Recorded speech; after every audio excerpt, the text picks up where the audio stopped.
Assalamualaikum warahmatullahi wabarakatuh. Waalaikumsalam warahmatullahi Waalaikumsalam.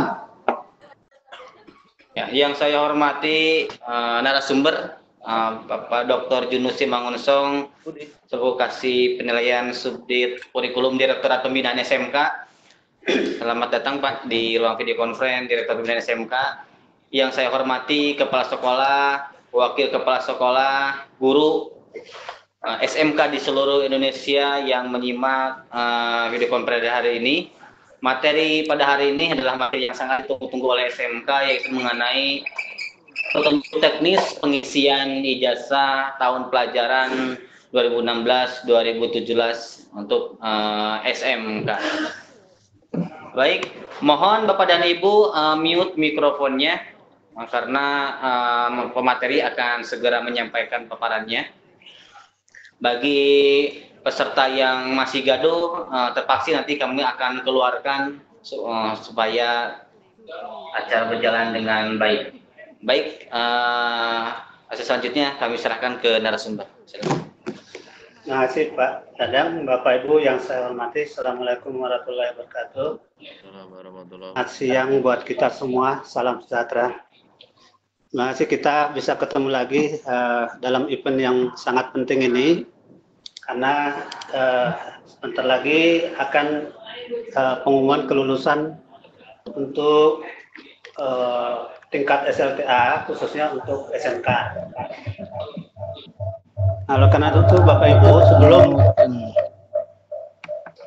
sebelum nanti Bapak Ibu mencetak ijazah, perlu kami sampaikan beberapa hal supaya nanti tidak terjadi lagi kesalahan-kesalahan seperti tahun lalu, karena belangko ijazah itu sangat terbatas dicetak oleh Dinas Pendidikan Provinsi, sehingga kita harus hati-hati betul supaya nanti tidak banyak yang salah-salah. Nah, Bapak Ibu nanti yang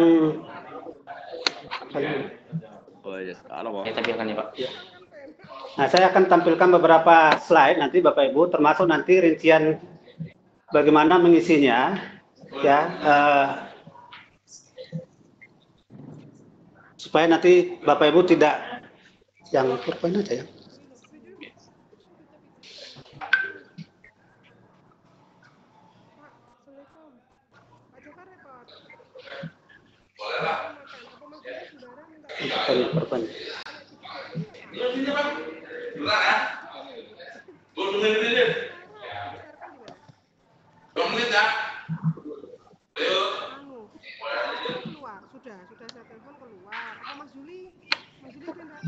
Ya, kita agendanya sebetulnya ada sejak pelaksanaan ujian nasional. Yang di atas dulu, Mas. Yang atas agenda dulu. Oh iya.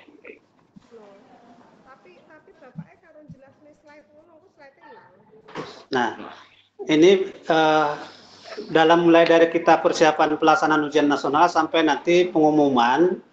Jadi kita sekarang ini berada pada poin kelima tentang tanggal-tanggal yang penting untuk pelaksanaan ujian nasional ini, termasuk nanti pengumuman. Yang terakhir nanti adalah tentang kriteria kelulusan dan penerbitan sertifikat. Masuk ke poin 5.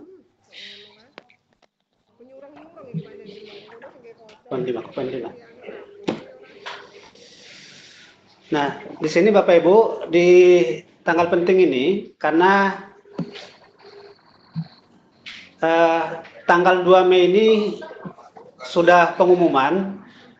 Jadi begitu nanti selesai pengumuman, mestinya Bapak Ibu sudah harus menyiapkan nilai-nilainya yang harus dibutuhkan, terutama nanti untuk ijazah dan seterusnya. Next. Nah, sekarang kita sampai kepada kriteria kelulusan dan penerbitan sertifikat. Nah, di sini Bapak Ibu, sesuai dengan peraturan perundangan yang berlaku, bahwa di Permendikbud nomor 3 tahun 2017 bahwa peserta didik dinyatakan lulus dari satuan pendidikan jika memenuhi kriteria yang pertama itu adalah menyelesaikan program pembelajaran, memperoleh sikap perilaku minimal baik, dan lulus ujian satuan pendidikan. Dan yang terakhir adalah kelulusan peserta didik ditentukan oleh satuan pendidikan yang bersangkutan. Jadi betul-betul kelulusan peserta didik ini diberikan kewenangan di satuan pendidikan. Nah, kriteria pencapaian kompetensi lulusan berdasarkan ujian nasional ini, jadi nanti di dalam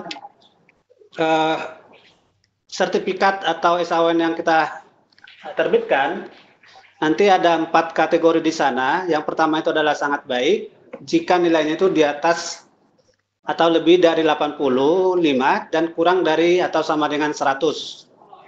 Baik jika nilai lebih dari 70 dan kurang atau sama dengan 85. Cukup jika nilai lebih dari 55 dan kurang atau sama dengan 70. Yang terakhir kurang jika nilai kurang dari atau sama dengan 55. Nah, kemudian untuk nilai uji kompetensi kalian, ini adalah merupakan gabungan dari ujian atau nilai teori praktek kejuruan dan nilai teori kejuruan. Nah, pembuatannya untuk prakteknya 70%, kemudian untuk teorinya 30%. Nah, kelulusan dari ujian kompetensi ini minimal memiliki nilai 70. Oke, baik Bapak Ibu, karena kita setelah pengumuman ini, langkah selanjutnya sangat penting adalah penerimaan ijazah. Jadi sebetulnya penerimaan ijazah ini sudah diatur di Permendikbud nomor 14 tahun 2017. Di mana salah satunya, jadi ada 3 jenis sertifikat nanti yang ada di sana. Jadi yang pertama itu ijazah, ya. Kemudian adalah sertifikat hasil ujian nasional atau disingkat dengan SAWN. Yang berikutnya, nah ijazah nanti ini paling tidak memuat identitas peserta didik, kemudian identitas satuan pendidikan, pernyataan bahwa peserta didik yang bersangkutan telah memenuhi seluruh kriteria dan yang akan lulus dari satuan pendidikan. Dan nanti yang terakhir adalah daftar nilai mata pelajaran yang ditempuh. Nah, ijazah ini khusus untuk pendidikan formal ditetapkan oleh satuan pendidikan yang bersangkutan. Itu untuk ijazah. Untuk berikutnya adalah sertifikat hasil ujian nasional. Nah, SAWN di sini memuat identitas peserta didik, ya, tanggal dan pelaksanaan ujian nasionalnya, identitas satuan pendidikan asal, identitas satuan pendidikan penyelenggara ujian nasional, kemudian nama kepala satuan pendidikan, ya, pernyataan tentang kelulusan yang bersangkutan, kemudian nanti ada nomor digital barcode-nya, ya, untuk melihat keabsahan dari SAWN ini, dan terakhir adalah nomor seri SAWN-nya. Nah, SAWN ini nanti akan dilampiri profil capaian kompetensi peserta didik pada setiap mata pelajaran yang diikuti sebagai satu kesatuan yang tidak terpisahkan dari SAWN ini. Nah, SAWN ini diterbitkan oleh Satuan Pendidikan Penyelenggara Ujian Nasional berdasarkan penetapan Pusat Penilaian Pendidikan, Badan Penelitian dan Pengembangan Kementerian Pendidikan dan Kebudayaan. Yang berikutnya tentang sertifikat, ya. Jadi selain ijazah dan SAWN, kita khusus untuk SMK juga menerbitkan sertifikat kompetensi, ya.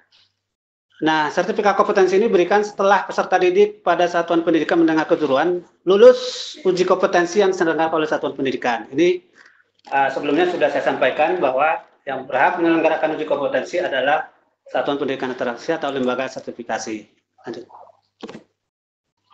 Nah, penerbitan sertifikat kompetensi Bapak Ibu saya hanya ingatkan saja, sebetulnya ini di panduan sudah ada. Yang penting di sana Bapak Ibu, ini juga bagian yang sertifikat yang harus diberikan ke peserta didik yang nyatakan lulus, supaya nanti mereka sebagai bekal untuk misalkan mencari pekerjaan dan seterusnya.